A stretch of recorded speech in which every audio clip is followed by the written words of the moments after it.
project of the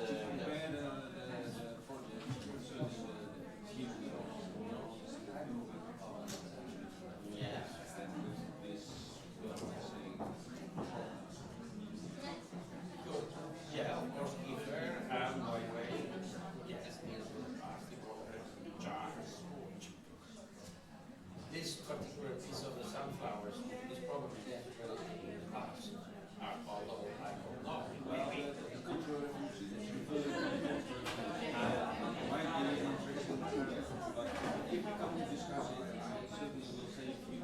okay, okay.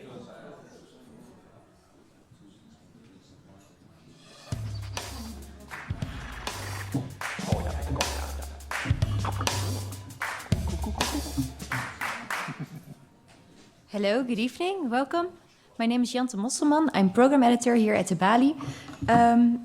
Tonight we have a really interesting evening for you because we have three great speakers here. Marcelo Brodsky and Maarten Doorman, a philosopher and an artist and a philosopher, I have to say, in the right structure. I will introduce them more properly, but before that I will tell you briefly what we'll do. We'll have a conversation about art, about engaged art, about activism, about archive, memory, and a bit about the year 1968. There will be room for questions at the end of the program, but the evening is live streamed, so please wait till I come towards you with a microphone so that everyone at home can also hear you. What else? This is a cooperation with Unseen Foundation, we're doing this because Marcelo Brodsky's work will be, a new work about Provo, will be visible there for the first time. If you haven't bought your tickets yet, please do and go see his work. We will start this evening with Marcelo Brodsky, who will give a lecture for about half an hour, and then Maarten Doorman will join in conversation with us. So please give him an applause already. Marcelo Brodsky. You want to stand over here? He's an artist, a political activist. He lived in exile quite a long time in Barcelona when he, following General Videla's coup in Argentina. And he is known for, amongst others, his beautiful project that I'm not going to talk about very long. Good Memory, 1968, The Fire of Ideas, and his latest work is about Provo. Please give him applause again. Okay. Hello. Well, I will thank you for the invitation. It's a big honor to be with a Dutch philosopher in a conversation. But philosophy is probably all over art as well. No, it's not so far. We have to think all the time about new ways of generating meaning with our work. So I will start with my most known project, which is in this somehow, as the Provo work that I made is called Provo Seeds of New Ideas. This initial work of mine is like the seed of the rest of my work, and it was made 22 years ago. So we can start with the video. This video will show an event in my school, in my high school, el Colegio Nacional de Buenos Aires, in 1996. This was 23 years ago, and it was 20 years after the coup that we had in Argentina in March 24th of 1976, in which was the bloodiest military coup we had, with 30,000 missing people and many victims, among them my own brother. So from the very beginning, when I came back from exile, already as a photographer and an artist from Barcelona, I wanted to deal with the consequences of the dictatorship, but that took some time. The dictatorship ended in '83, but I did this work in '96, like a few years later, because fear is very fast to go into the body, but it takes a long time to leave. So we can start with the reading of the names for the first time of the victims of my school, who are 113. Please. Leonardo Achiman, Claudio Adul, Enrique Jorge Agio, Luis Daniel Eisenberg, Eduardo Horacio Beckerman, Amado Berardo, Martín Elías Berkovich, José Daniel Bronzel, Everybody says present. Luis Martín Burgúa, Jorge Donato Calvo, Horacio Domingo Campiglia, Mirta Cancela, Norberto José Castillo, Ramón Gerardo Cesari, Augusto María Ponce McDonald, Silvia Coraza, Román Mentaverri, Horacio Oscar Mérega, Carlos Mujica, Jorge Nakamura, Carlos Guillermo Campo, Carlos Olmedo, Eduardo Miguel O'Neill, Beatriz Pajel Larraya, Guillermo Pajel Larraya, Patricia Palazuelo, Alberto José Pargamén, Hugo Félix Prieto, Julio César Provenzano, Enrique Rao, Carlos Ramos, Raúl Rinaldi. Okay, so this was the reading. And the first thing that I did when I came back from this political exile, the dictatorship there was a lot of, let's say, fight in the streets, and there were political crisis with the dictatorship. It wasn't solid, and they started the war of Malvinas or Falklands with Britain that they lost, and that somehow provoked or anticipated their retreat. So they called elections in '83. And I went back to Argentina in '84, '85 more or less. And first thing I did was to get together with my classmates to recover the roots after a few years outside. So these are some of my friends. In order to make the portraits, I enlarged the class picture where we're all together at the beginning of our high school when we were 13 in 1967. Okay, so I had all these portraits. They are like 25 portraits. This is just an idea of those series, each one with somebody identifying them. Of course, this is a psychologist, as many in Argentina. And this has a pointer.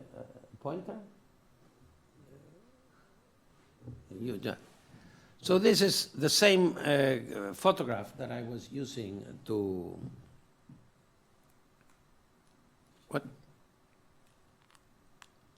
something to. It's a red thing. Huh? Where? I don't see. Do you see? Yeah. Yeah, it's little tiny. It's a web now. No, okay, I'll forget about that. Anyway, I'll use my fingers. So this in the middle is me. I am in the class, a 13-year-old, and the two red circles are for my two disappeared friends, Claudio and Martin. And the rest of the picture has some writing that explains what happens with each one of us, of our class. So we had 34 students and 2 missing that made more or less the percentage of my generation. There were 10 classes in my year, and we had 18 victims. So more or less 5% of the total member of the students in my generation. It was almost similar to what a war can have an effect. Of course, this was a very politicized school also. But the most important thing here, aside of the fact that this is a picture in which certainly I didn't take because I was in it, but was taking the photographer of the class, I didn't mean it to do it as art. It was just to present it to the other students. So there was an exhibition in the school with pictures about the missing to remember them. And when I showed the class picture, we had this reaction of the students of the school. Like a conversation between generations, and we are trying to explain what happened to us through the images, through a visual way of communicating emotions, which was and is, let's say, more direct and probably more visceral than a longer text. And that is somehow part of the power of photography, because everybody has a connection with photography, because sees himself as a photographer in early times of the life. Everybody manipulates photography as part of his own history. So the relationship with photography is important for everyone, and therefore this communication was important in the essay. I just had put the class picture not as art, but just to present the case. But then when I saw this happening, I took pictures of this. This was like a second part, so it was already becoming an essay.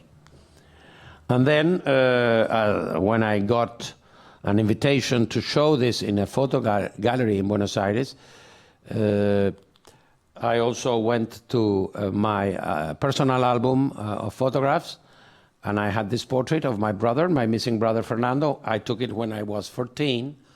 So it became also part of the essay, working with family pictures to create the impossible portrait of a missing person. In this case, my brother here with the eyes closed in the middle of a family party. And also this other picture that my mother took with my brother in a theater, like looking defenseless and challenging. Okay, in all these photographs that are in this book, Good Memory, which is my most important book, which I made in 97 and became part of the, it's in Martin Parr's selection of the most important photo books in history of photography, because it dealt with the issue of a political issue from a more emotional or different way, more personal. And this is the last picture of my brother taking in the concentration camp of the ESMA. The person that is holding the picture is the witness that took them out from the camp. So this was the beginning of my work in human rights through the art. The book finishes, the essay finishes with a series of 3 photographs. This is the brother of my grandfather crossing the river de la Plata to arrive to Buenos Aires in the early 20th century as a migrant. That's another word. Yeah, that's another word. We were discussing words because he's a poet. So, and in this one, I am with my brother and in a boat crossing to Uruguay for the weekend, and I cannot find this thing.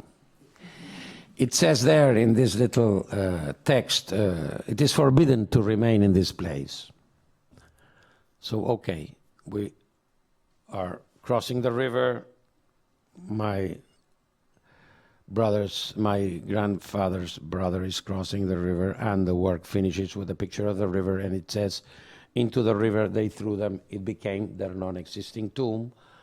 And this became the origin of a project in which I've been working in the last 20 years, which is a memorial park for the victims of all the victims of the dictatorship that has become a reality, and it's 20 years old.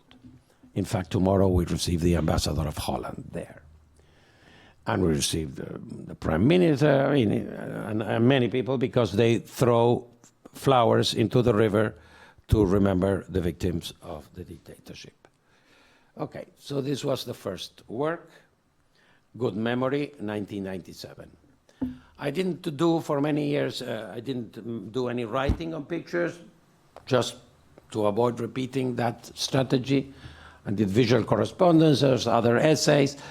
But a few years ago in 14, when there was I don't know if you remember, there was a kidnapping of 43 students in Mexico, in Ayotzinapa. This was a very important case in Latin America, and I had already the relationship with the missing. So I got a picture of Tlatelolco, which is the massacre that happened in 1968 of students in the square of Three Cultures in Mexico City. They were killed there in 1968, October the 2nd, and there was never justice about that. There was no judgment, there was nobody held responsible. So I wrote in the picture of Mexico, if Tlatelolco would have been judged, Ayotzinapa wouldn't have happened.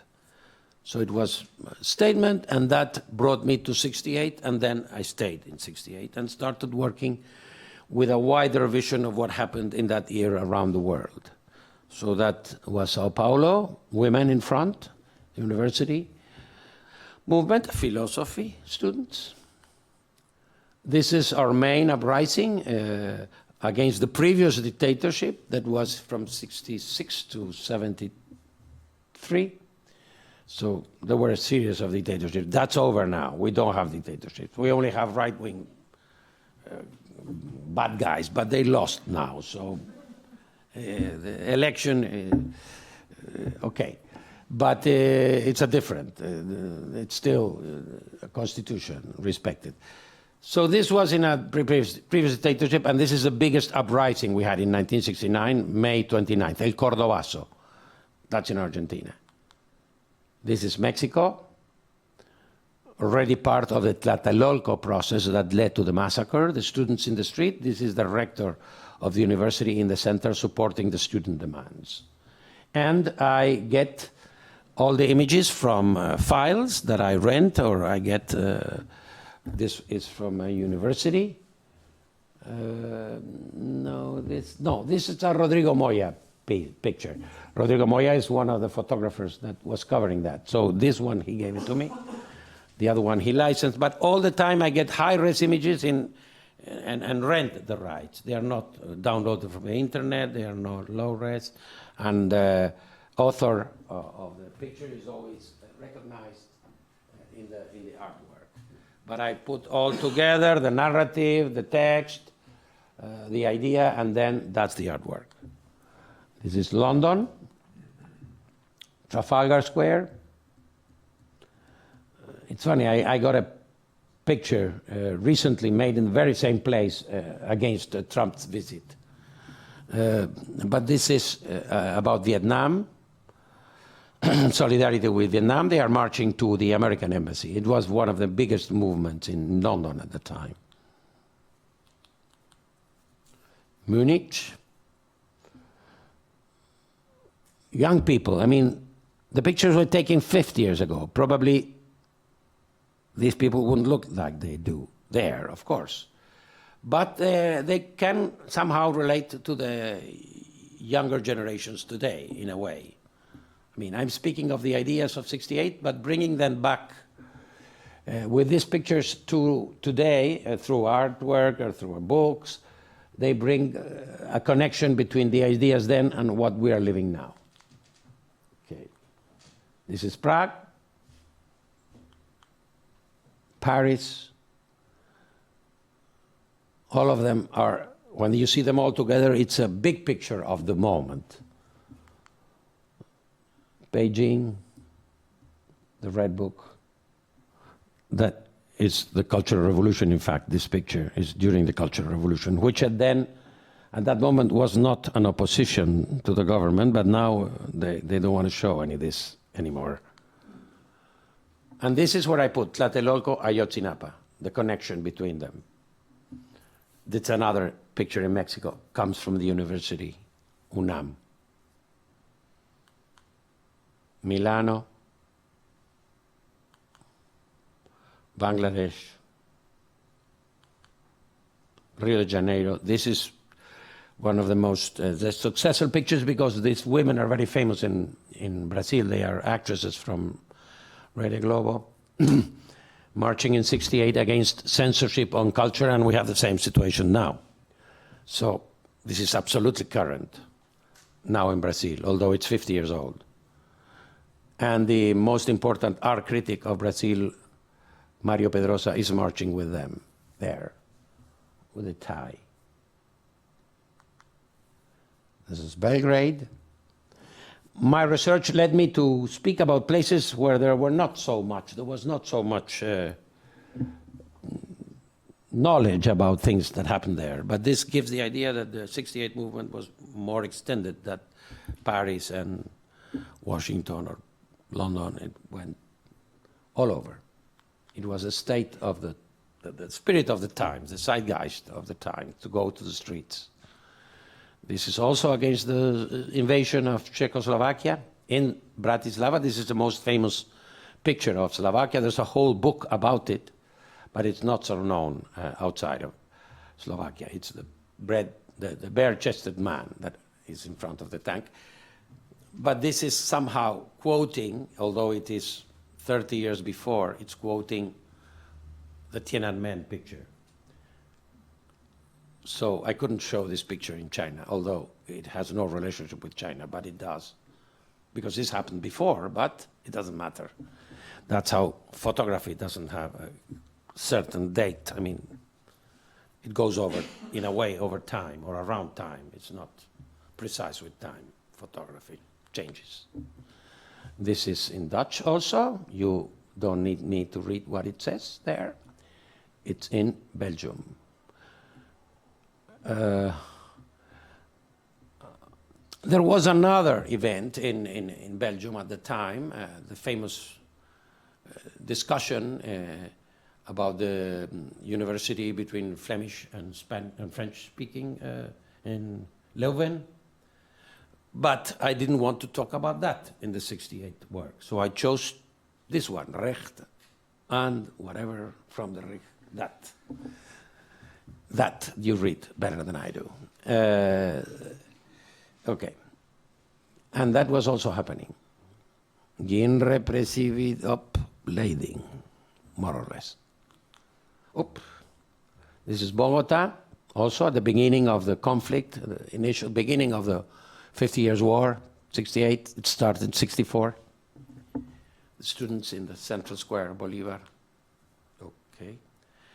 Sydney, these are pictures of the police. I use a lot of pictures of the police when there are no images from photographers, from agencies.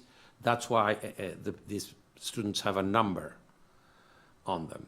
You see 3, 6, they are numbered by the police to be recognized, and the leaders of this manifestation are a group of indigenous leaders, because it is about land rights. Land rights in Australia has been a problem then and is a problem now. This is Japan, Brussels,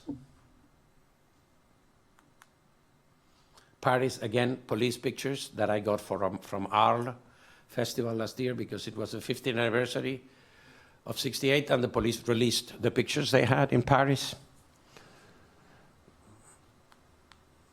Rudi Dutschke, the German leader, he was shot, not dead, but shot in '68 in Berlin in the street by a gunman. Jamaica, an Africanist, a leader that was also killed later in Jamaica, but he's from Guyana. This picture is interesting because it shows how images circulated in '68, because you have the famous picture of the assassination in Vietnam of the Viet Cong by the police, boss of police, which has already become a poster or a big, I mean, no internet, of course, then there was nothing of that. But the pictures circulated, and the Saigon picture is taken in February '68, and in May '68 it is already shown in a manifestation in Bonn. This is Angola. This is part of the Independence of Africa series, which is linked with this, but it's separate. It's another body of work. Rio, Portugal, and Amsterdam. So this was the first picture I made. I mean, the first piece I made about Amsterdam, 468. And I got this from the National Archive.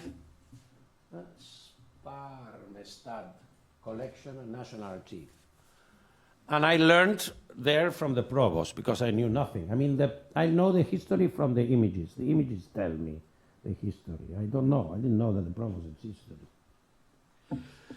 But when I made the research on Amsterdam, I realized that all these smoke bombs and all this movement in Vondelpark or Spo were all made by these people. And I started reading about them and understood how important they were, the ideas, and how they influenced the 68 movement all over. The performances in the street, the occupation of spaces to generate cultural projects, the use of the media in an innovative way, which is something that we are used to see now, but it wasn't so usual then, particularly in a protest movement. Very young, very free, so I was interested in that, and I then got this other picture. This was also from this already was from the Staatsarchief Amsterdam and from Korjaring, which this was the second. It was an event because the birthday of Queen Juliana coincided with 1st of May, so there was a big discussion about being royal or workers, and these young people believe it's a workers' day, not a royal day. And what I don't know, what are they looking at? I only put the arrow. They are all looking that direction. I don't know what happens there. But photography doesn't have everything inside. But when I had these two, this was the first I made in Dutch. I decided to do the work on the provost in Dutch with the help of Eric Broms, a journalist from Groep Magazine that is with us today. Thank you, Eric. And I could do this in Dutch. Then I had a possibility to make a project for Unseen, and the project was accepted to work deeply into the Provo work. So I was last year in the jury of the World Press Photo and had a day off and went to the Amsterdam, this great colonial building you have with the archive near Foam. It's an incredible place, and they have everything very well organized, as you Dutch are. So I could find the images of Korjaring and other Dutch photographers that had covered the event, and I did my essay on the provost. And you will see some of these pictures are of the provost between 65 and 67. And it is this combination again of text and images that work together, because I believe that language is changing today. I mean, language is not any longer purely verbal. Language is a combination of visual language and verbal language. And that change is happening more and more. And the importance of images in language, in conversation, in communication is increasing. And if we want to transmit experience to the younger generations, we need images. Otherwise, they won't pay any attention. And that's what happens. They just don't care. There are no images, no one cares. So they're interested in something else that has images. So if you want to keep on with the tradition of telling the younger generation about history, about experience, it's likely that you will need images, and that the importance of them will only grow, because what we are seeing is very fast, and the changes are probably going to increase. Better cameras, better phones, better connection, better craziness, and okay, images all over. So we have to know what to do with them and how to use this situation that is happening in favor of a better communication, or of communication more effective, that can tell the story in a way that is more understandable, more emotional. Okay. This is interesting because they are carrying a white flag and they're still going into jail for a white flag with no text. So what matters is not what they are saying, but the fact that they are just saying it in the streets. This is here, beside here. Somebody told me that this is just beside here, De Balie, where the prison is in Gardman Planzoen, where there was a prison. And here all these students are demanding for the freedom of Hans Tuijman, which was one of the leaders, with this strange physical attitude, which I believe is very interesting, because I mean, photographies repeat very much each other, but sometimes are different. This is different. That's why I like it. It shows a different attitude. Good. So it can be remembered. The pictures that matter are the ones that can be remembered. This is one of the leaders, Robert Jasper Grudveld, doing one of his famous performances. He wanted to be famous. He was clear on that. So I studied this aspect also, that he wanted to be famous and did all a career for that, a part of becoming one of the most outspoken leaders of the movement.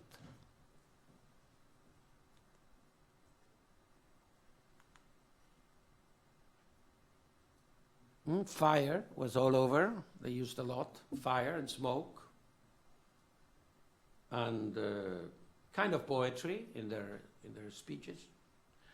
I cannot read this because I don't even understand it. It would be nice to be able to read this, but you will have to read it in unseen tomorrow, because I cannot read that. It's in Dutch.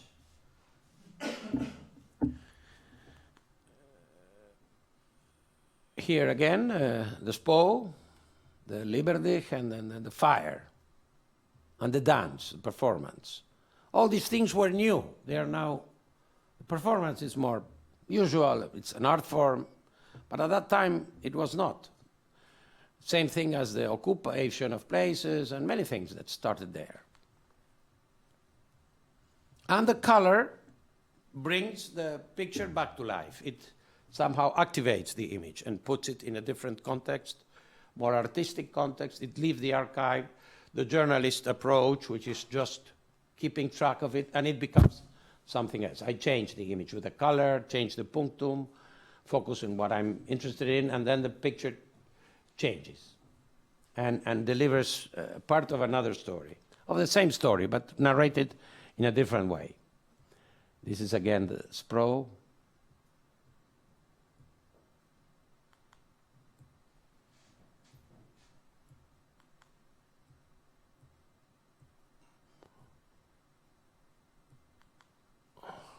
And this is very interesting, the pictures of the printing house, because some of the leaders of the movement were also printers, and when I was against the dictatorship, we used the same machine, the mimeograph. I don't know how you call it here, but this machine to create leaflets and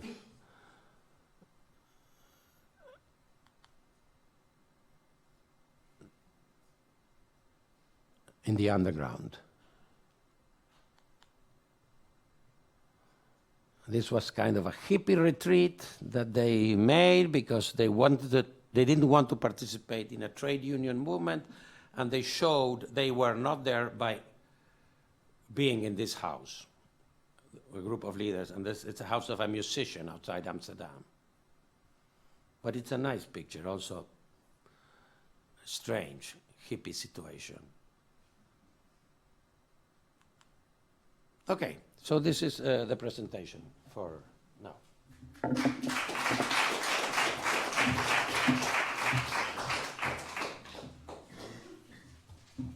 Thank you very much for giving us a small insight in your work. I'm going to ask Maarten Doorman to join us. I have my good card. He is a philosopher, but also a endowed professor in historical culture of Germany at the Faculty of Humanities at the Vrije Universiteit. He writes poetry, criticism, essays, books. You probably know them. De Romantische Orde, for example, or Rousseau en ik. De Navel van Daphne. and his latest book is called Dichtbij en ver weg, far away and nearby. Welcome. Thank you. So thank you both for being here. Marcelo, I'd quite like to ask you a few questions before we ask you to join in. Maarten, you said something about it already, that, but I was wondering if you could tell us something more about that. If you find an image that you want to work with, so a documentary image, an original image, what does it have to have? Well, this is not working. Shall I? Mag is die aan? Hello. Oh no, it's okay, I think. Nee, a little bit. Is he stuck? Do you want to swap seats and I can take the handheld? No, I can be Yeah, here. sure. Yeah, it's okay. Here, this works. So, no problem. Can you actually handheld? Okay. So, the photography is like a wide discipline. It has sub-specialities within. A good photographer is not the one that shoots the good picture, but who shoots and chooses. The choice, the edition of the picture is as important as the shooting. What you choose to show from what you have shot, what you choose to present. Okay, so I had for 30 years a picture agency. That means that I worked as a professional choosing images and distributing images for the press and media and advertising and encyclopedia and everything in all of Latin America and Spain for 30 years, all my life. I did. That is closed because that's not a business anymore, but it used to be for many years, a picture agency. So choosing images and knowing the people that have them, how to reach images and how they are, where they are, how to license them, it's like a profession, no? It's a profession to edit. There are picture editors, it's a profession. I was last year in the jury of the World Press Photo with other picture editors, and what we do all the time is looking at images. But if you look Therefore, how do you choose one image? How do you choose? Well, that is the profession itself. It's because what you have seen before, what you have chosen before, gives you, let's say, an ability, an eye to choose. You decide when a picture is unique, when it's strong, but the words are not really full to describe what you need in an image, because that's a visual thing. So you cannot be entirely described. Maybe a poet can, but it's visual. There are some decisions that you only take for visual conditions. It's different, it's nice, the light works well, the action. It's difficult to explain. In each time it's different. But, and then when I choose these images, that's an essential moment of the work. To choose the right image. That's where the works begin. Well, Marcelo, I'm quite interested in the work you've shown, and I've been considering it before a bit, but now again, I think what you showed in the first place in what you tell now is that you make a kind of selection of all those manifestations on different moments, or well, not so different moments, mostly centered around 1968. And I think somewhere in an interview you said that you wanted to revive those images. So there are different steps. In the first place, you take them out of the archives. That's selection. And then you have the images, and then you intervene with color. You underline specific elements in the photos, right? To awaken them from the archives, not only by picking them out, but you do something more. And well, my question in the first place is that the artistic moment, or is that already in the selection? And in the second place, that was a serious question that came up to me. Can you do the same work if you were not an artist? In other words, can you reawaken the archives? Can you make those images more specific without being an artist? Well, depends. you could somehow recreate a scientific image. You are not an artist, you are a scientist, and you look for an image of the history of science, and you intervene it to tell your presentation in a scientific congress. Yeah, you can. But this is a different kind of or as a intervention. journalist or as an activist? A without journalist being an is artist? different. Journalist is different because the journalist is limited by a number of laws. Who, where, cuándo, dónde, por qué. Who, where, whatever. A number of questions that I know by heart in Spanish, but I don't know by heart in English. ¿Qué, qué, cómo, cuándo, dónde, y por qué. All this together. This is what the journalist must answer. And the journalism has a deontology. When I was in the jury of the World Press Photo, pictures could not be manipulated at all. If a picture was manipulated, it was taken out of our judgment. Or pictures that we had already chosen and they went through a process of analysis by the technicians. If they detected any intervention or change in the original image, it would be out of the competition. That's journalism. You cannot modify a picture as a journalist because you are violating the laws of information as such. When you do that, you are doing something improper and deontologically inconvenient, out of the rules. The good thing about art is that we don't have any fucking rules. We do whatever we want. So it's good. You don't have any other rules than doing something interesting, serious, that is innovative, but no rules. Okay, and the activist? Activist, well, there is an activism in this because I am trying to tell with this in a way, not direct, but for a young viewer, okay, you can also be in the street today for something else, probably. Yeah, there is an activist side to it. Of course, the first activism was about my own self. My classmates missing, I told them it's like a personal activism, tell my life to a new generation. But that is evolved into something different. Now I can work, there are no limits also in what you can talk about. Now I'm talking about the Provos. I didn't even know they existed 2 years ago. So, yeah, same thing happened when I started working on Colombia. The pictures tell you the story. And if you want to go deep into the story, research, know more, read books about it, start interviewing people, then the picture can tell parts of the history that have not been told by writers, by historians. The image contains images the images contain information about the history that have not been written about. And that is very interesting because it is a new reading of the history. That's why this new reading activates this, let's say, archival images and put them to work again in another context, and they are activated. The word would be they are activated. They are not dormant anymore in an archive. They come out, they change, they are manipulated by an artist that is free to do whatever he wants. But I want to ask what Maarten already is also looking for. So when do they become active? Is it the moment you select them? So if you place them, if you take them out of the archive, are they active then, or are they active when I you select touch them? They are not active. They are just in my folder. For instance, I selected these images of the Amsterdam City Archive. Just edited them.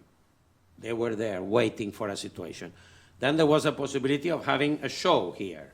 So then I rented them. I paid 950 euros for the rights.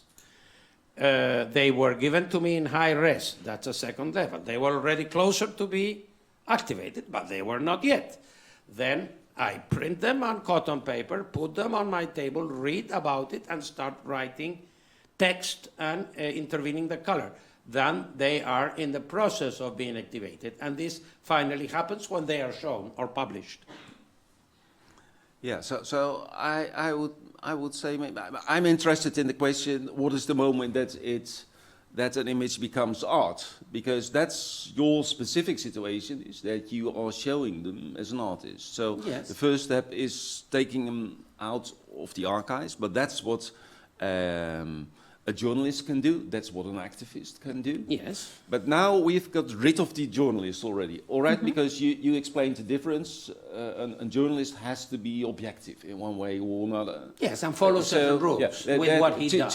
Two roles are still with us, that of the activist and that of the artist. Yes. So my next question would be, what makes the artist different from the activist? And I think as you tell, the images are kissed alive, you might say, at the moment that they will be brought to the gallery or the place, the venue where they will be shown. But then still the question is there, they can still be activist pictures or they are artistic pictures. And for me personally, this is quite an interesting question because I've been thinking about engaged art and in how far art can be engaged and in how far art has to be autonomous. And I think this comes back also in the project of Provo, where you see artistic elements and activist elements. So I'm still interested in the question, but maybe it's not an interesting question for you at all. Well, no, I believe it is interesting, and I believe it is somehow philosophical, not to... That's my role tonight. Yeah, of course, Marcelo. a bit philosophical, because it is about meaning, and it is about gnoseology, where knowledge or where art comes from. It's a kind of... we can go back to the Greeks, and they will still be discussing. It won't work. Yeah. But okay, we are here in Holland. I believe that there is a direct relationship between art and life. That the life of the artist determines what he talks about. The artist can only speak about what he knows about or what he is interested in, and therefore also his personal experiences. In my case. With the violence of the dictatorships in South America or exile or whatever, all these experiences form your way of seeing or your understanding, and that is in your art. As the activism is also related to your life, because activism is not a profession. It might become a profession and that may be criticized, but activism is acting in favor of what you believe in. And art is a good tool to act in behavior on behalf of what you believe in, because art has, for instance, the possibility of talking with a philosopher in Amsterdam. I mean, art brings me to unusual situations. I'm showing the work here in a gas station in the West Park. Everybody says, blah, blah, whatever. It's an opportunity to present as an intellectual. You have an opportunity to publish a book, to be here and on a television or whatever in an interview and make your word be known, be heard, and you have an opinion, and the opinion matters. Okay, that also happens with an artist. And an artist, therefore, is in a position to activate his ideas at a wider audience and at a wider level, and that's what I do. I believe in certain ideas, and my art is the tool to talk about them. It is somehow engaged, but it's not engaged, let's say, in what we would say a classical art engagé, whatever, very French way of seeing. We're not French. We are not. It's not an intellectual thing to be engaged. It's reality. It's reality. It's life. It's not pensée. It's not from the mind up. It's in the guts. It's a different way of being engaged, which is not very nice word. Do you want to answer?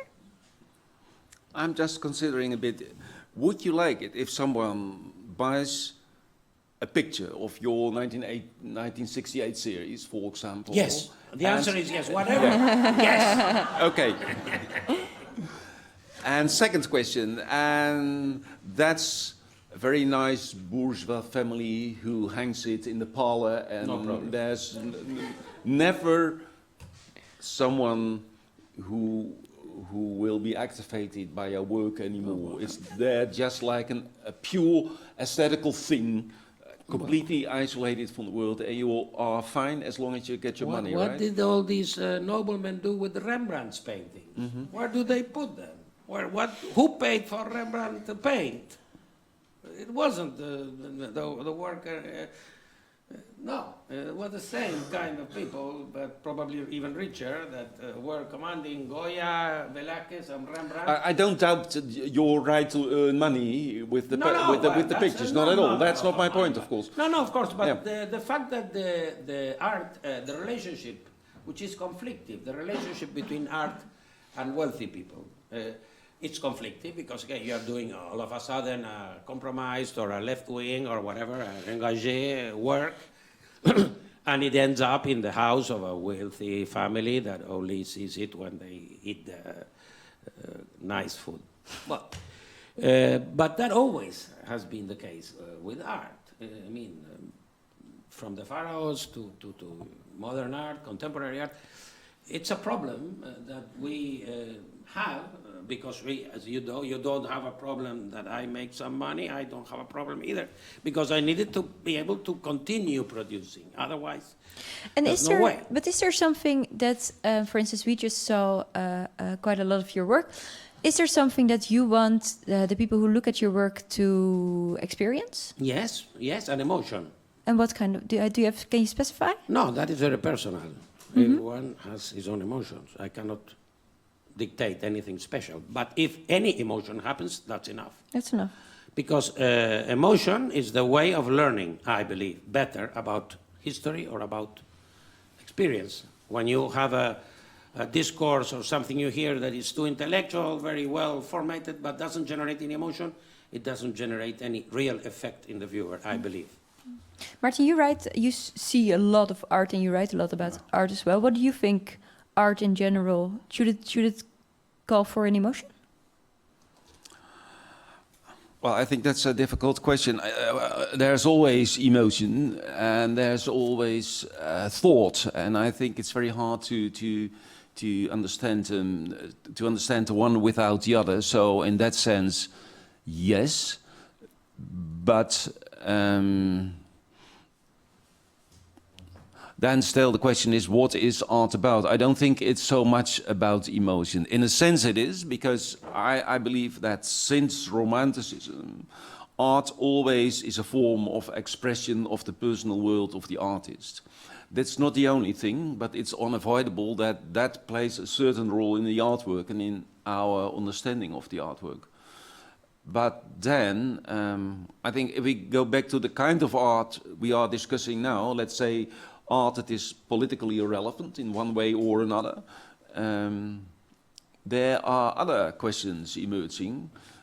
What kind of emotions, and then I think it's not only about emotions, but also about a message. And I think in Marcelo's work, there's a strong political message.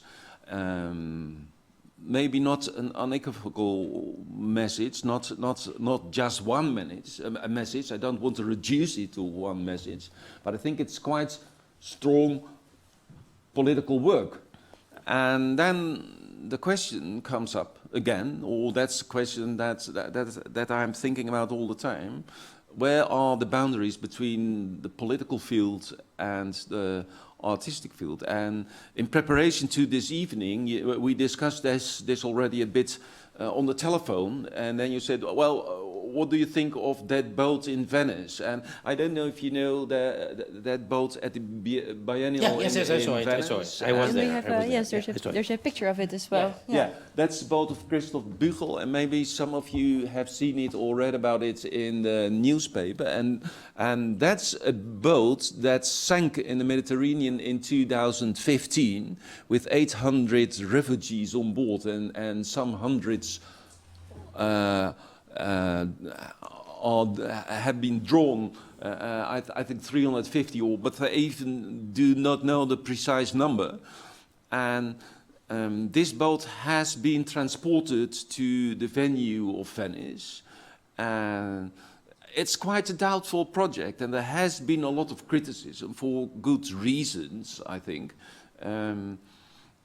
What is strange, and that's what most people don't know who are going to see it in Venice, is that in the first place it was already there as an argument for the Italian government just to show the drama in the Mediterranean, to show it to Europe. So they picked up the boat and the victims, and apart from the humanitarian background to do this, there was also a kind of implicit statement of the Italian government towards Europe. See what happens in Italy. Happens, so this was already an instrumental use of the boat before it came to Venice. If you look on the internet to find pictures of this boat, 90% or 80% of the pictures is just of the transport to bring the boat ashore, which is ridiculous in a sense. It's not at all about the people. But then the worst thing, of course, is there are no refugees at the Biennale in Venice.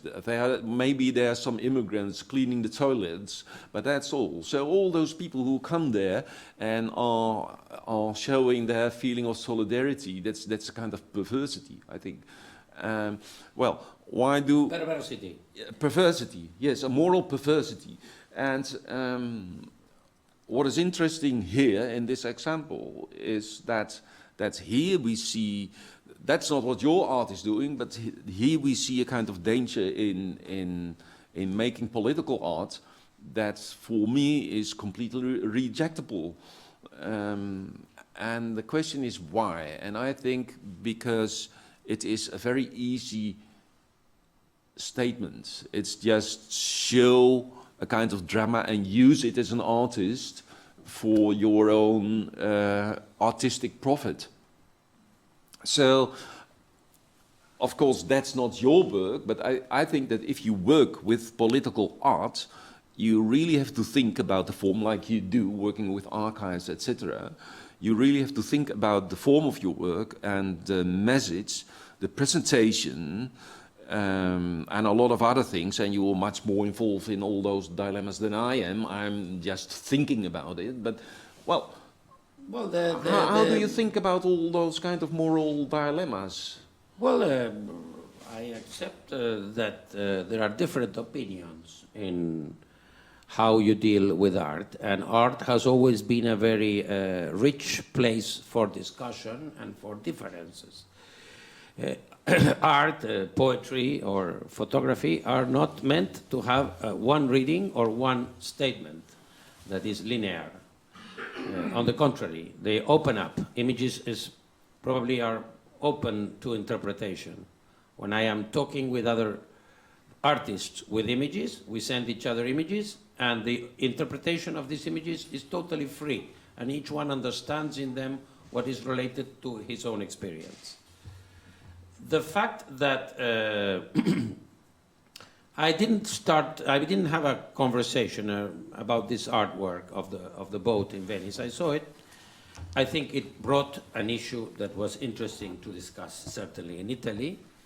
At this moment, certainly the refugee issue became central in Italian politics recently, and we now have again a change about that, and we don't know how much it would last.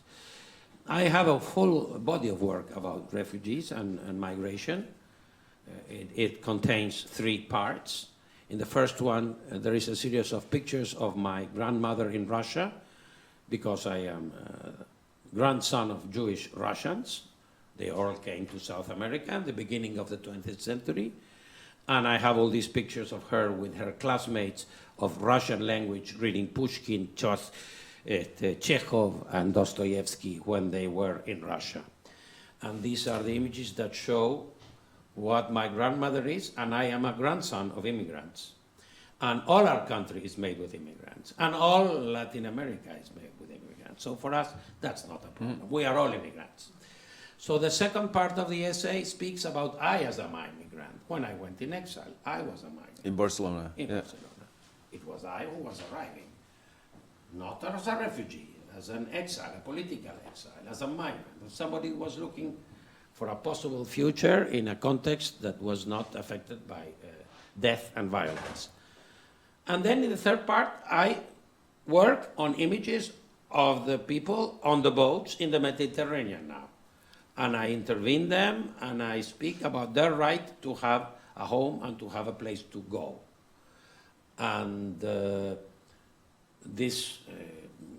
I've been involved. I visited the Portuguese synagogue here. I learned the story of the Jews that left Holland because of the Holocaust, and when they came back to reclaim their houses, they were asked to pay the taxes that they didn't pay for the 5 years. So there are many stories that are political and are interesting about migration and how to deal with it. As I am an Argentinian with grandfathers all from Russia, in fact, I visited my family in Moscow last year, and first time, but they are still there. I feel that this migration is a necessary issue to talk about today in Europe, from a philosophical, from an artistic, and from a poetic and political point of view. It's a central issue, and we in Latin America, we don't like what Europe is doing. We hate what Europe is doing, because it receives millions of Italians and Spanish and French and German, a few Dutch also. And we receive them and they are there, they just want more. So we don't like what is happening here. So whatever brings that to a Biennale, for me, is not morally criticized. Whatever brings that issue to the discussion of this elite of art is a presence that is okay. I don't think it is morally to be condemned.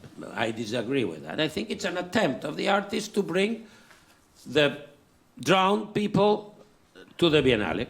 That's it. It may be more or less artistically successful, but the intention, I think, is positive. Okay. But do you think it will really do something? If we see the intention? I mean, we are discussing if we are talking about how many hundred people were drowned. We are talking the political use by Salvini of this boat. We are talking about this boat in an art exhibition, and the consequence of a discussion between philosophers, critics about migration and art.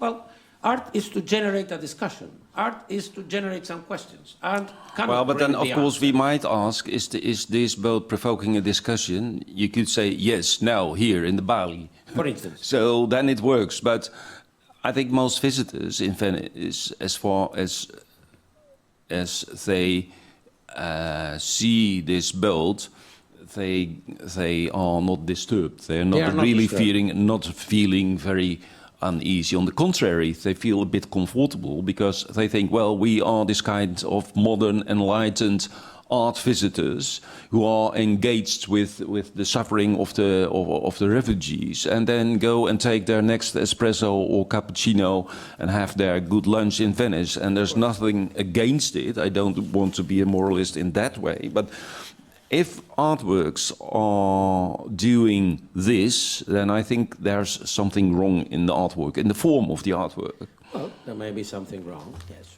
I agree completely with what you said before, that's quite positive to me, that art always has a kind of openness for interpretation, and that you always have to look for different interpretations. So that's exactly my attitude as well. But that doesn't mean that every artwork is good by itself. No, and as well as journalism has its rules that I mentioned before, art also has its circuits and its rules. I mean, to be unseen, you have to be invited, then you have to pay whatever 6,000, 7,000, 8,000 euros to have a place. Then we have to rent a place in Amsterdam. It's quite expensive now to stay and bring the work, try to pass it through the customs, reach here, show it.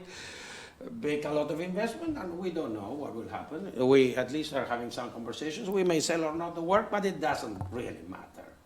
What really matters is that the work circulates in terms of a political or artistic conversation, because that is what art is about. Then if there is a business around it, if all these things happens, people go to eat their macchiatos and everything after, or the spaghetti alle vongole, good. Yeah, the restaurants are full the days of the opening. You cannot even have a sandwich because all the good restaurants are full. And they're probably talking of the boat. Yeah, it's a problem. It's a problem, but it's a problem we have to live with, because it's been always a problem for artists to survive with their work in the middle of the society they live in.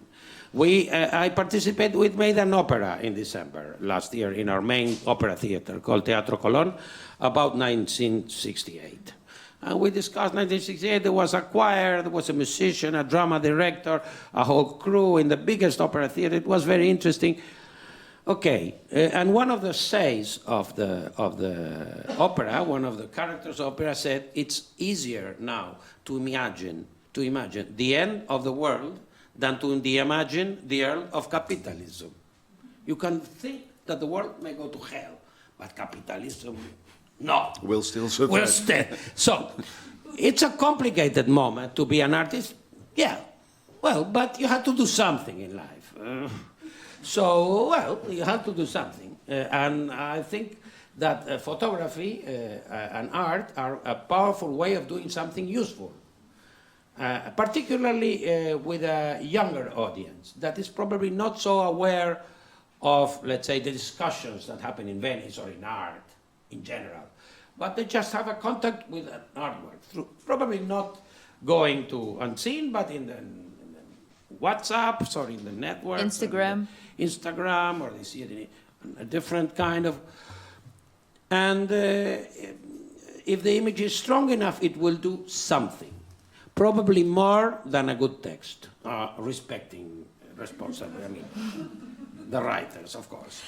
But it will do more, and it will circulate faster. And what all my work is about is not about politics. It is about language. The center of my work is not politics, it's language. I talk about politics. I've just made a book about the opera theater in Buenos Aires. I made other works about visual communication between people, how they talk to each other. It happens that as I am known somehow as an artist involved in politics, an activist artist, that is what the people expect to see from me and what they call me to show, and I show it, okay, no problem. But the center of this work is how to communicate, how to tell a story in a context in which language is changed, words are not enough, and this will change more and more fast every day, and few people are writing about that, how language is changing. Of course, there are some writers that have images in their novels, that is happening more. Istanbul, for instance, by the Nobel Prize winner has images. Many writers are incorporating visuals in their narration, not as an illustration, but as part of the discourse. As I come from poetry and photography, I believe that the visual platform is better for me to interact with society. And what we do with the work is just an interaction with society, something similar to what we are doing now here, but at a different level, in different terms. I was in Berlin last week, here now, I go to Colombia next week. Do you think that is the case, that you need more visual material to communicate nowadays? Yes, I agree with Marcelo that images become more and more important. I mean, I think in a way that's an open door in the sense that more and more we are living in a visual culture. And that means that texts are becoming less important than they used to be. Also in thinking about politics and society and justice and human rights, etc. So I absolutely see that point. I think that's one of the most interesting things in your work is that you try to do something with the images that is close connected to a kind of written language or spoken language, or what do I have to say, words, but still using images. So yes. Yes. But then I want to ask you, let me tell you, complete that. Because in order to be a poet, it's possible that you are born a poet and everything you write is poetry, but it's more likely that you have to read poetry and know other poets and know Neruda and know Apollinaire and read other Mallarmé and read whatever, Pushkin, whatever. It's a whole world around what we can do with words emotionally and in poetry. In visual culture, it's something similar. It's complex. You don't get it from the very first day. It's not enough that you've seen the images in the advertising, in the television. It's a whole discipline. It's like learning Finnish.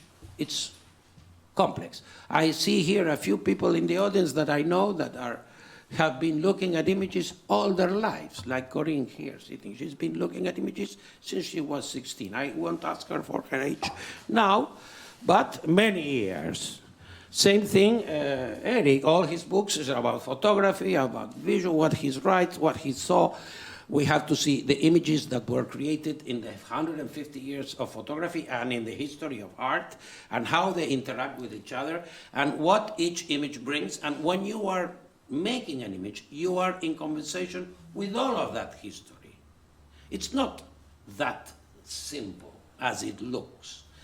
Therefore, in this complex visual language, there are many things to achieve. For instance, since visual culture is becoming so important, it would be important that in first grade schools, high schools, and universities, knowing how to work with images and about images and how to produce them and how to read them, and etc., would be necessary more and more, because as images are growing in importance.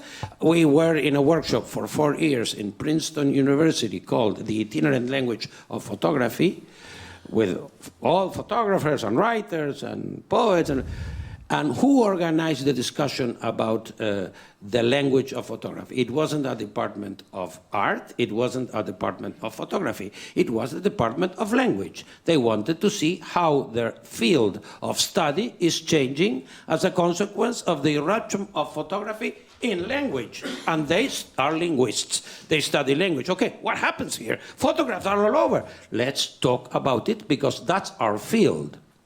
But then I was wondering if also this telling of stories and the telling of history becomes more visual. Are images easier to manipulate than language, than written language? And is that not also dangerous? Or don't you agree? Yes, I think so. And of course, this is a discussion in history as well. I mean, the whole field of history is changing under influence of internet and visual culture. But then still, it's important to see the influence of written text from the past, in which the visual culture was not as important as it is now. Written text, plays a very important role in understanding the past and also in creating the past. And the past has been created by written text. So, well, we can't easily get rid of the past and of the whole material world of the past, of course. I mean, in the Middle Ages, for example, that's very hard to understand for us. The power of the interior of a cathedral had to do with the scarcity of images. There were no images in the Middle Ages. There were only images in, well, maybe in some castle or palace and in churches. Mm-hmm. So the impression of an image, not only the stained glass, but also all kinds of images and statues, was enormous. The impact of a statue was enormous. And for us, it's nearly impossible to understand the impact of an image in those years. So that's important to remember, and there's a certain danger in reducing the past to a kind of visual world that did not exist until, let's say, 1900 or 1700. Well, there are images from the time of the cave. We have images from the time. They were there, absolutely, yes. They tell us, their impact was incredible. They tell us something about how to live in that cave was, and what they were looking at, and from that cave on, there are images. That's art history. That's the history of art. I'm not an expert. I'm not an historian, but there are images from all the civilizations, and they are part of that past as well. And what remains mostly of many civilizations is their art.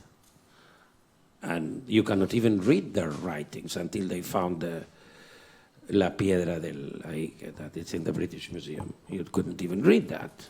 I mean, The art was there, and there was no writing that we understood, no understandable. A crazy scientist could. But the past was told by the artworks that remained, from the sculptures, the remains, the paintings, and so on. So everything were parallel, the word and the image from the very beginning. Of course, images are manipulable. Everything is manipulable. I mean, everything is manipulable. People are manipulable, images are manipulable, society is manipulable. A guy can become from nothing. With internet helps manipulate. I mean, manipulating is... But Marcelo, if I may go back to your work for a while. Yes. There was a lot of work about 1968. So yes. This is a pivotal year for you, very important year. And I think that's interesting in relationship to what we are discussing now, the importance of images. Because I think the importance of the image came up in exactly those years. You're studying Provo now, and there's a book in Dutch I told you of Nick Pas. That's a kind of Dutch standard work about the Provo movement. And the title of the book is Image, spelled as I told you Imaazge. Which of course is image, and image, as he states, was important for Provo because they were the first generation who understood the importance of images. So the famous moment in Dutch history of the smoke bomb incident was exactly this. It was such a fabulous picture, and it was covered worldwide in the press. It's never seen before. And those Provos understood a thing that is now very simple, but they were the first, and that was their power, that on such an important moment, when the princess was passing, you produced just smoke, which was an easy trick to do, but the effect was enormous. And that's what we see in 1968 as a generation as well. I read a book about 1968. I don't know if you know it, Mark Kurlansky's book 1968. Mark Kurlansky is an American journalist who always writes books about one thing. So, for example, cod, and then the history of cod and recipes and everything. But that's a very good procedure. And he wrote a book about 1968. And he covers all kinds of places all over the world in 1968. So Mexico, Berlin, the Chicago Democratic Conference, Prague, Paris, of course, etc., etc. And I think what's interesting in the book is that he suggests strongly that this feeling worldwide, that there was a revolution going on worldwide, had to do with the invention of satellite television. So for the first time in history, if there were things going on in South Africa or Prague, people picked it up in Mexico and had the feeling that was more or less the same kind of thing. That has to do with pictures, with televised world, with this kind of, well, let's say new world in which text becomes less important. And in that sense, I think 1968 is much more influential and much more a revolution than the political revolutions that came up everywhere and disappeared afterwards. What do you think of this analysis of the image and the importance of the image in 1968? I agree that the importance of the image grew at that time. I somehow tried to show it in my work. I believe that many of the ideas of '68, many of the political ideas were not dead, but are there as realities now, like more sexual freedom, more participation of young people in the destiny of their politics or of their world, the respect of a younger generation in the role to say something. Many things were achieved in that. Not everything was lost. And my generation and many generations were affected by those ideas in a way that they shaped the way in which we see the world. And now it is totally different moment. So what remains and what has changed now, the satellite, the web, etc., is used by the far right to deliver their message, and they are being more successful. Thanks to 1968. You know, the criticism on the generation of 1968, probably, which has to do also with the emergence of alt-right movements that can be seen as a consequence of a lot of what happened in 1968. Because it was not only a year of liberation, but also a kind of deep distrust in all kinds of institutions that seemed quite positive in the first years, but you might say it also brings us to a situation in Western democracies in which no democratic institutions are or let's say the legitimation of institutions has become quite difficult thanks to 1968. And in feminism there has been a lot of criticism to the sexual revolution as well, as you know.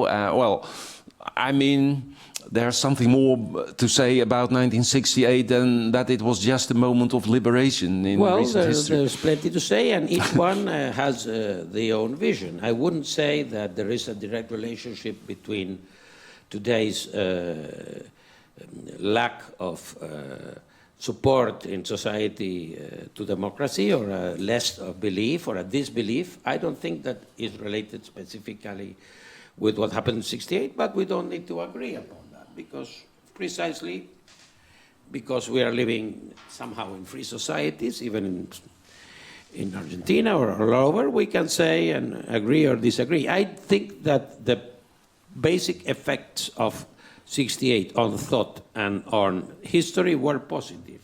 And I agree that the importance of image, this was the time of Marshall McLuhan, also this was a moment of eruption of youth and of images at large, were positive. I wouldn't blame 68 for the shit we live today. I think that we have problems today that are specific of the current moment in history. It's another discussion, of course. It's a discussion that is difficult. I don't have a model to follow. That's why we said that it's easier to think of the end of the world than the end of capitalism, which means that I don't see any other model, and I don't see anything better than... Which re-emerged so successfully in 1968, thanks to the imagination that became so important and which proved to be a perfect model for our consumerism culture we live in right now. So I'm interested in 1968, and I'm even fascinated by what was going on there. But I'm less positive than you are, I think. Okay, it's okay. We don't need to agree upon that, and I believe that consumerism will be here with or without 68, because that seems to be what people want. I don't know. I mean, when I say that words are becoming less important and images more, it's not because I'm in favor of the image and against the words. It's because that is happening. And I have to deal with that. I would, of course, love that words remain in their traditional But I understand your work, Marcelo, and I think that's good in your work, not as something documentary that just shows us what is going on. I think there's a kind of appeal in your work that the world should be more, that there should be more justice in the world, or that there are things that could be better. Well, we can agree upon that, even though we not necessarily know exactly what you mean by being better, but we all want it better. But the problem is now is probably the lack of models. That's why, at the end of the day, my option or my solution is to be an artist and try to do something about it, just a little bit, because a bigger change, a total change, is not possible to be protagonized by any person. You can only do so much.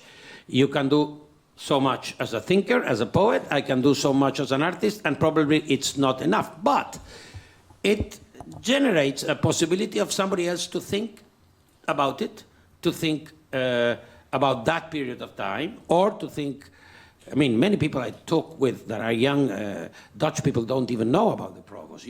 Okay, many people know. People are interested in art, or they have a friend that was there. Many don't even know. Probably this is an opportunity for them to look into that and know what happened in Holland in those years that was interesting, different. That's enough. Probably that won't change any world. It would just tell a new generation that that happened here and that something else can happen in the future. I'm not inviting them to start burning papers in the Libergen today. They can do something totally different. For instance, the most important political force today in Argentina and probably in many of the countries in Latin America is precisely the women in their streets. It's not the 68 now thing anymore. It's the women fighting for their rights. And I think it's necessary. I am not a woman, so I cannot be completely in the same position, support only. But that's a big factor of change in society, a total change, a different change probably than the one that we expected, a change for a kind of equality that was not thought for in 68. But I want to go to the hall for questions, but I have a question to you both. If you, as a philosopher and a writer and an artist, and you create work and you have to make people think, but then if I would ask, so imagine capitalism did end and we were living in a much more perfect world, would you still feel the need to make work? Probably I would be all day in the beach if everything is so perfect. Okay. Everything is so perfect. Are you sure? Yeah, good food, the beach, everything, love. We read. No, I If think everything is Marcelo, perfect, it's okay.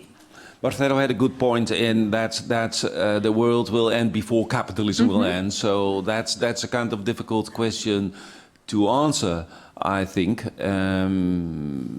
But then the point is still there, or I think that's the implicit question. Does art have any responsibility to in the world? I mean, kind of social or political or moral responsibility. I think that's a very difficult question. My answer will be yes and no. Like those are for difficult questions. Those are always the best answers, yes and no. But there's a lot to say about it. But I don't know if there's time for that. Yeah, now. No, well, you know, it's logic that a philosopher answers yes or no at the same time. It's not logic. That it is, in a way, Marxist. It's thesis, antithesis, synthesis, whatever, yes or no at the same time. It's okay. It's dialectics at its purest. It's philosophy pure. But as an artist, you have to decide whether you do art or you do something else. So yes, you have to do this because that's what you know and can do. So it's less, I mean, art is a practical thing. It's not only an intellectual thing. You have to do the thing, pick the color, put the hand, move the body, use the eye. It's a very, let's say, physical thing also, as the works are concrete. They are seeing in the Rijksmuseum or in Unseen or in many other places. It's the result of something physical, creative that brings ideas to an art piece. I believe that there is a role for art, and there has always been, and luckily there was. Otherwise, we wouldn't know much as we do about I think society. it's even unavoidable that art plays a role. I mean, every work of art is related to morals or politics or social situations. I think in a sense it's unavoidable. Even if an artist is completely isolated or lives in a completely aesthetical world, then that as such is still a statement about the world. I mean, if you feel isolated as an artist and if you want to make beautiful things and think that has nothing to do with the world around you, that's impossible. I mean, in a sense, an artwork always communicates in one way or another with the world around that work, I think. Yes, I have now I have a conflict or a discussion within. I mean, I'm thinking about, because most of my work deals in a way or another with a narration. It tells a story. the story of my generation, my class, the story of the Provos, the story of this. There is a narration which is in a way related with the tradition of photography. Photography in a way generates a narration. It's a way of being related with history, with reality. And I read the other day a statement by a very important artist as Bacon, the painter, and he said that he doesn't want any relationship between narration and his art. He thinks his art is totally independent of the narrative. It's that. And he doesn't want to tell any story, but just to show his moment, his vision. So I've been thinking about that and about the relationship between narration and no narration in art. And I don't have an answer. But I don't have an answer yet. No, but you don't agree with this artist, of course. I mean... I agree that in his art, because artists are very different from each other. I don't think other artists should be political. I like art about flowers and art about whatever. I mean, doesn't need but to be music. Eventually, artist doesn't have anything to say about the meaning of the artwork. In that sense, narration is different. He's not telling a story. He's telling, for instance, a state of his mind, or he's talking about his unconscious or his feeling. But that is subtle and it doesn't have a narration. It doesn't have a script. It's just that. And I think that's valuable as a poem that speaks about a flower, or a Neruda poem about an onion. Okay, it's interesting. The onion is good. I need the onion for many things. And I cry with the onion. No, it's the onion. Okay, I can speak about the onion and make a full essay about that, or a poem. It's okay, valid. It doesn't need to be, let's say, political.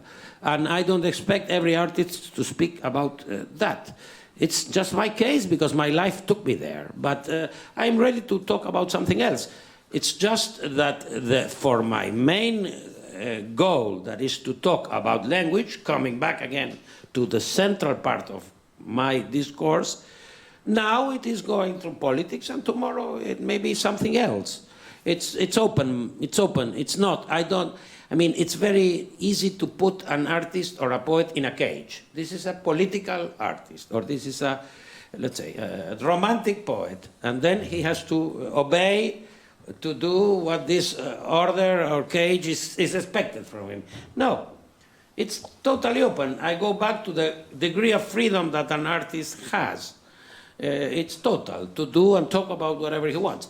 In my case, I am talking about this, and I believe that this is a tool to speak about visual language. That is why, I mean, the main discussion or the main element here is how visual language is changing culture, how language and communication is changing, and what can we do about it. That is what I am interested in solving, and I know I won't, because you can only put one more thing in this. I'm going to have for last reaction. Well, Marcelo has said a lot, so it's difficult to give a last reaction. Maybe go back to the Bacon. To Bacon. The artist he mentioned that about the narrative. Yeah, that's good. Let's go back to that. I never know if it's Bacon or. No, I don't get your question. I think. To go back to the painter Bacon that says that narrative is not necessary. Okay. Yeah. Let's go back to that. Yeah. Well,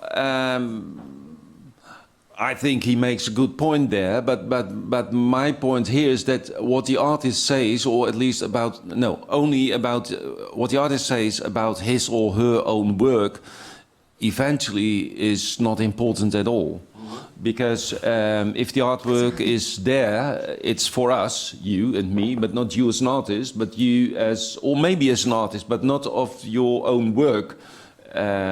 To discuss it, and I think that the statement of Roland Barthes about le mort de l'auteur, the death of the author, is quite helpful in discussing art, in the sense that intentions of artists are not that important. So I think it's good that as far as we are discussing your work, you are not asked to explain your own work, because that's not what an artist is supposed to do.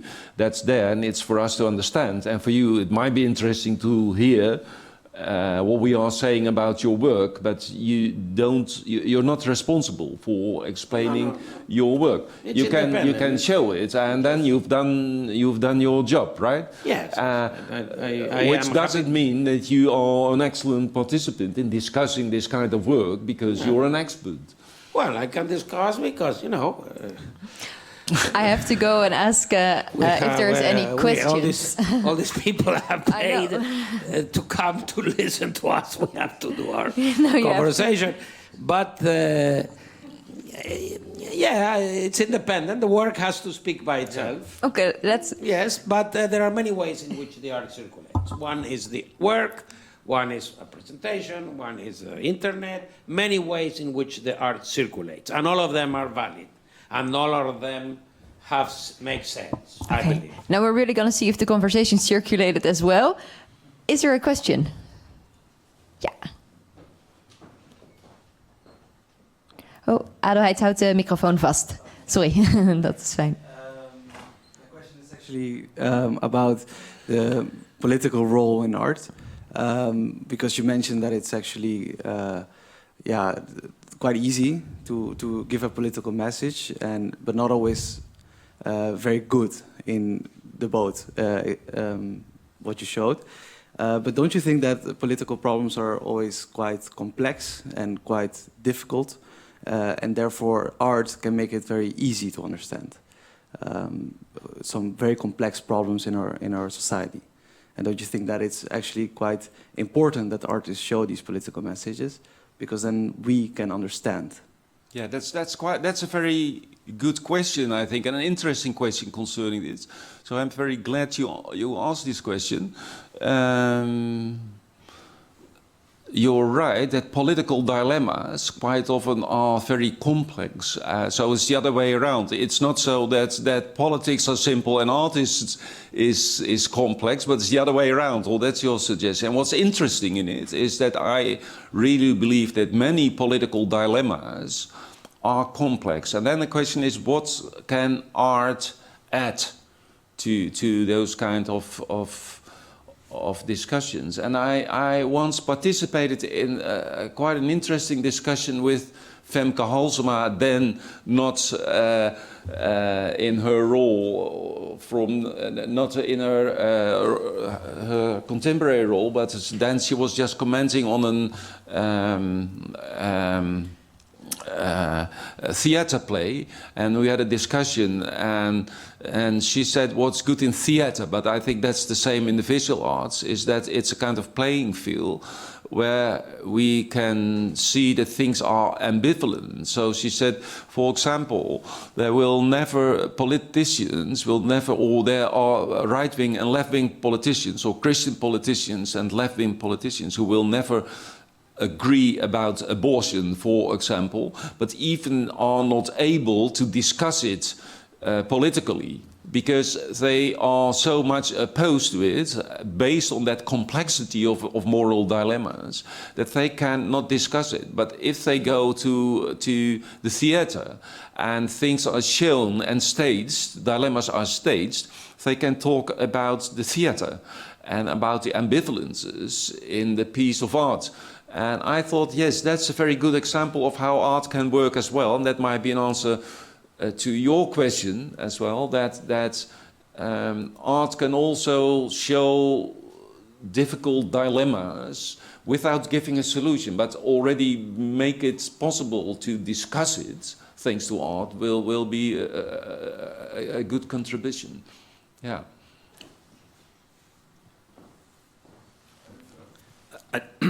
Hi, sorry. I don't have a question, but a comment actually relating to the last comment you gave.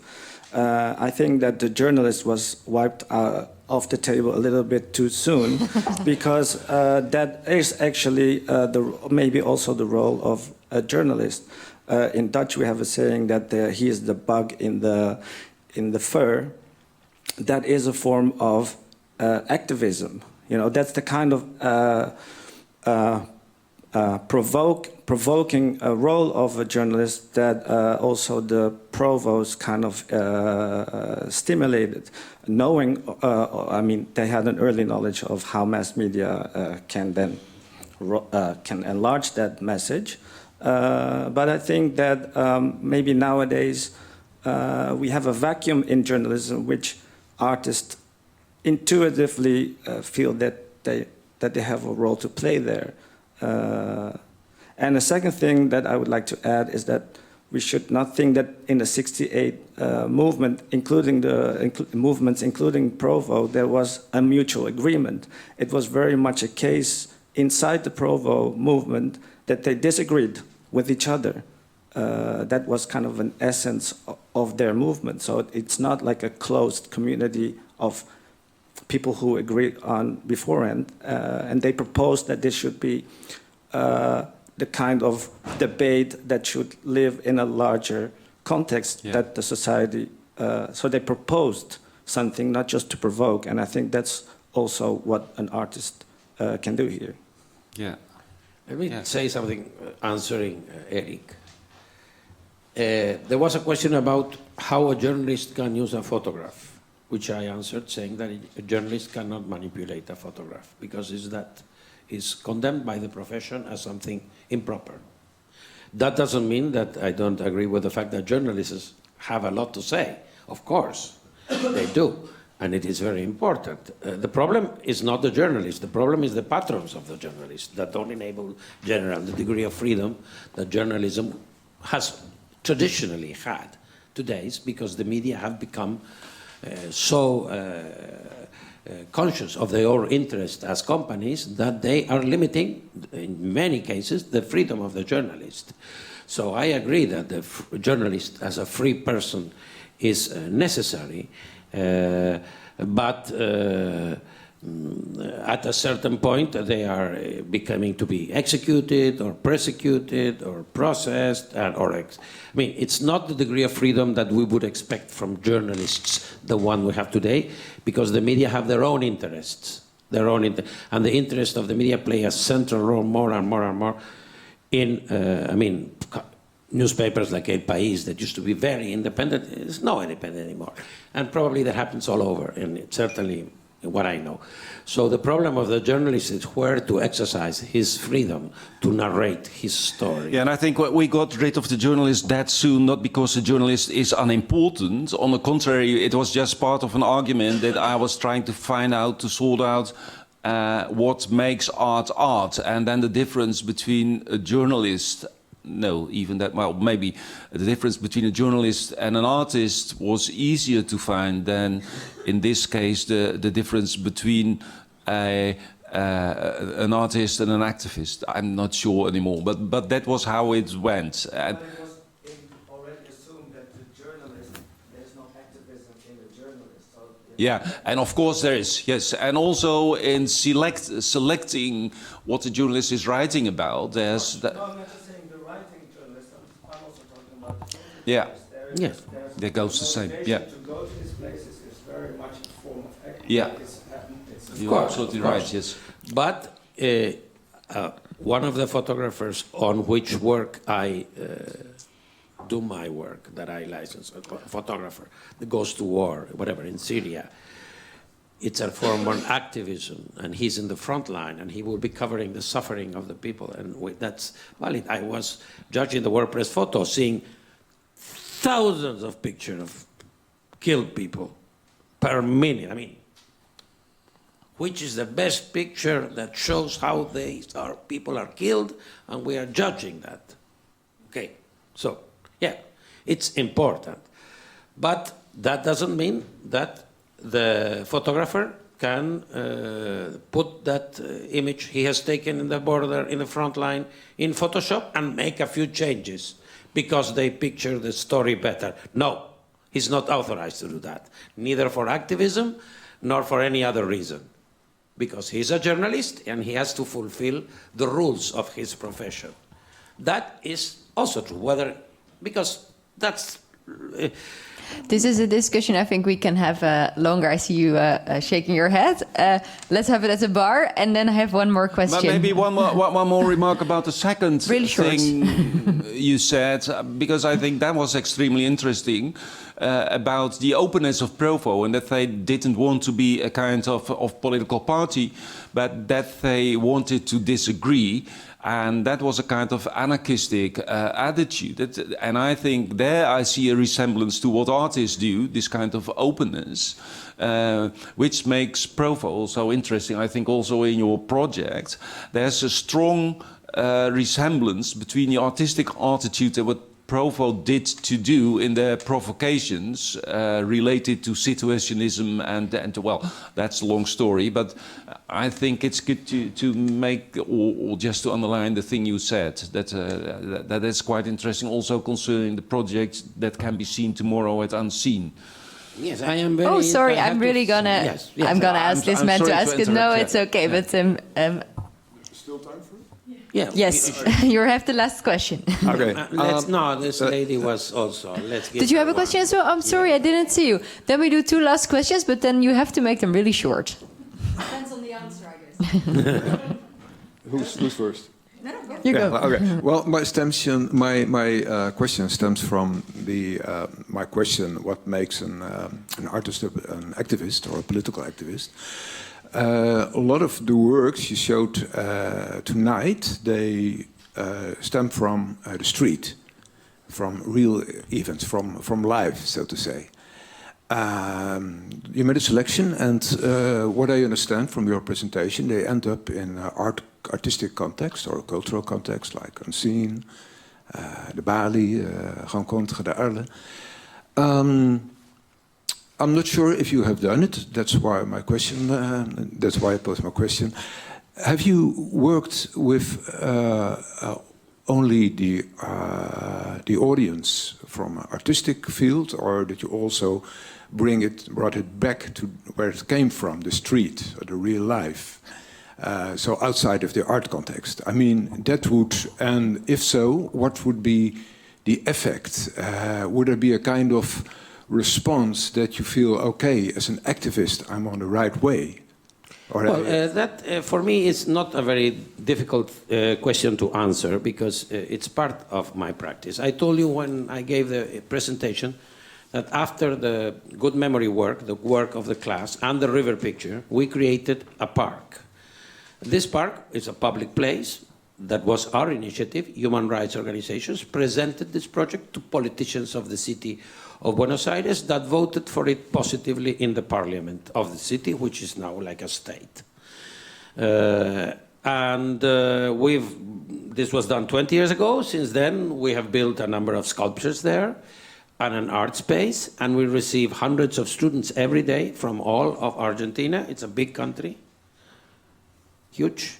We receive students, and they see the names, and the extensions, which is 600 meters long, of the stone, the granitic monument with all the names of the victims of the dictatorship that happened before they were born.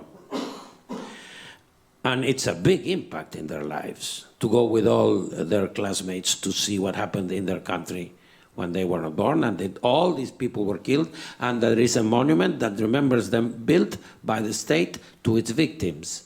And that was an initiative that came from art, became public art, and is education. So there's an educational side of art, which is very important in what you are asking. And the educational role of art is growing, and with all this visual need that I say, that probably won't happen until 20 years' time, that visual culture is taught at schools, as it should. But it will also be important as a way of educating. And education is one of the main roles of activism and art together. Trying to transfer and to narrate things in a way that it would be difficult for a younger generation to get. And that is a very interesting, I mean, I believe that the most important work I've ever done is participating in the creation of that park, more than any of my personal artworks. But that is a public space. I'm part of a group. I cannot talk about it. It's not mine.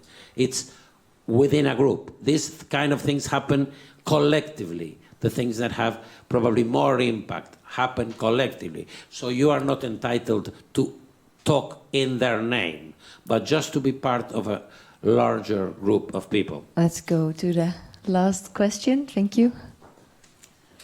Thank you very much. I was blown away by the presentation, to be honest, and the language you introduced and the impact it has by putting all the pictures together in this way.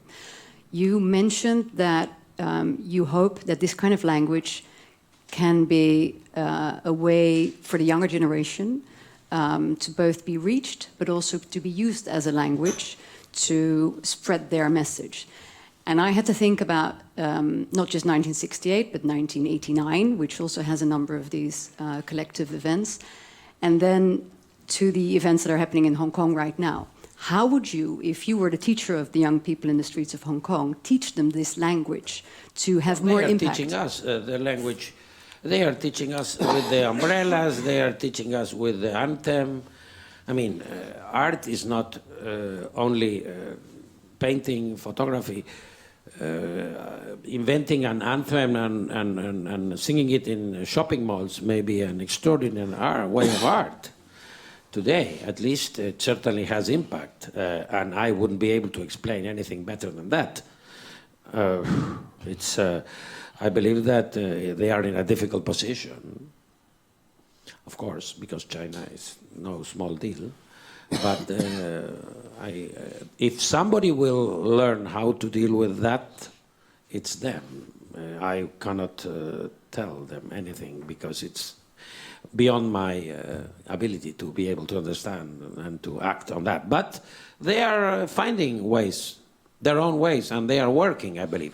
We don't know if that will end in a new Tiananmen or in what. We don't know. Is China capitalism also? Yeah. Or what is it? We don't know. We cannot solve that in a discussion. But it's a complicated issue politically, and I wouldn't know what to do as an artist other than sing that anthem, but I don't know Chinese, so it's difficult. Well, maybe you can come back in a few years and then we can see what happens. Yes. Well, I know that Chinese wouldn't like to show my art. This kind of art, the Chinese don't like.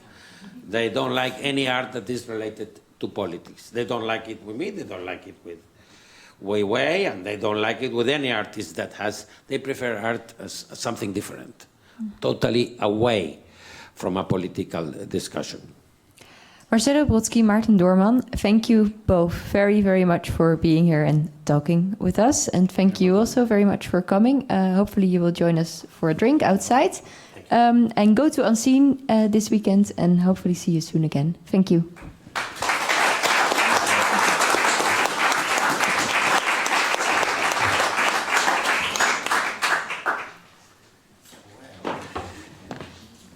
It's a long discussion. Yes.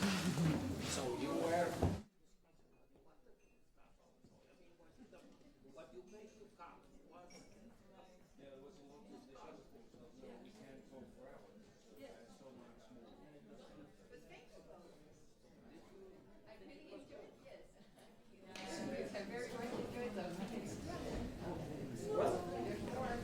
Well, no, but we had an hour and a half, some time.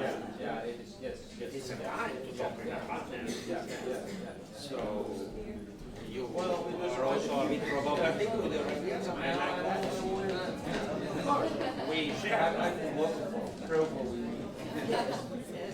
Okay, that's good. And so you have yes, yes. Well, I believe that this way of interpreting the images of Provo is somehow Provoistic. It follows their line.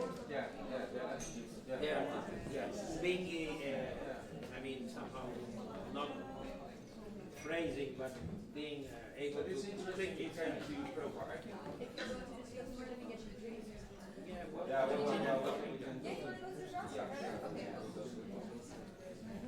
think that's funny.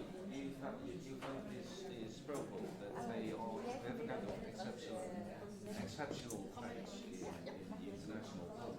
Yeah, they are not as known. as they are here. Only